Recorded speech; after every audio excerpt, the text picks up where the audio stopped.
Eisenbahn Kurzwissen. Wieso quietschen Züge eigentlich auch beim Anfahren?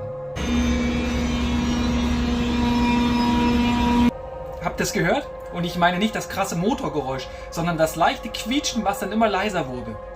Das ist deswegen so, weil wir Züge so anfahren und jetzt bildlich gesprochen, als würden wir mit einem Auto am Berg anfahren.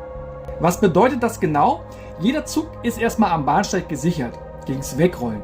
Sei es mit der direkten Bremse, so wie hier, oder die indirekte Bremse oder eine Haltebremse. Wenn ich jetzt losfahren möchte, dann schalte ich erstmal sehr geringe Leistung auf.